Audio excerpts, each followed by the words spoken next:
Mes chers compatriotes, chers Français du Royaume-Uni, ce 14 juillet 2020 n'est pas un 14 juillet comme les autres, car cette année n'est pas une année comme les autres. Nos pays ont traversé une grave crise sanitaire qui n'est pas terminée, et je voudrais d'abord avoir une pensée sincère pour tous ceux qui ont subi des épreuves au cours des derniers mois. Cette année, nous ne pouvons pas nous rassembler comme nous le faisons d'habitude. Les conditions ne le permettent pas. Alors je vous adresse ce bref message pour vous dire que vous nous manquez, mais que nous avons heureusement trouvé une façon différente de nous rassembler autour de ceux que nous devons particulièrement remercier cette année. En France, ce 14 juillet a marqué l'hommage de la nation à ceux qui luttent contre l'épidémie. La cérémonie nationale vient juste de se terminer, place de la Concorde, à Paris. Et dans le monde, toutes les ambassades de France ont été invitées, elles aussi, à rendre hommage à ceux qui nous protègent. C'est ce que nous avons fait ici au Royaume-Uni. Ce matin, nous avons livré des milliers de croissants, pain au chocolat, fait maison, à 2 hôpitaux du NHS.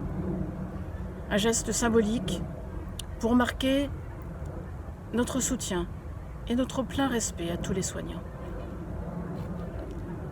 Le président de la République était à Londres il y a un mois à peine.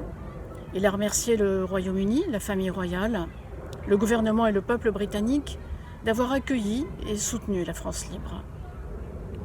Mais il a aussi parlé du présent et rappelé que le destin de nos 2 pays leur commande de ne jamais cesser d'agir ensemble pour être pleinement eux-mêmes.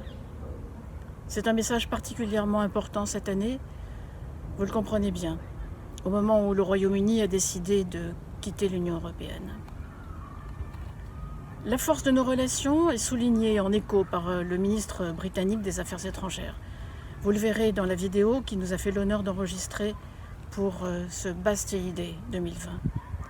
Et je l'en remercie très vivement parce que nos 2 pays ont beaucoup à faire ensemble dans ce monde incertain et difficile, qui demande davantage de coopération et pas moins de coopération. Chers Français du Royaume-Uni, chacun d'entre vous fait vivre la relation franco-britannique, chacun d'entre vous, et je vous en remercie.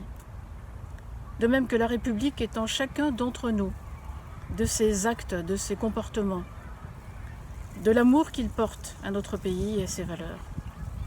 Alors faisons-la vivre ensemble, dans ce cas-là de meilleur, comme nous avons pu le faire aujourd'hui, même à distance, en nous rassemblant autour de la fraternité. Passez de bonnes vacances, soyez prudents et à très bientôt.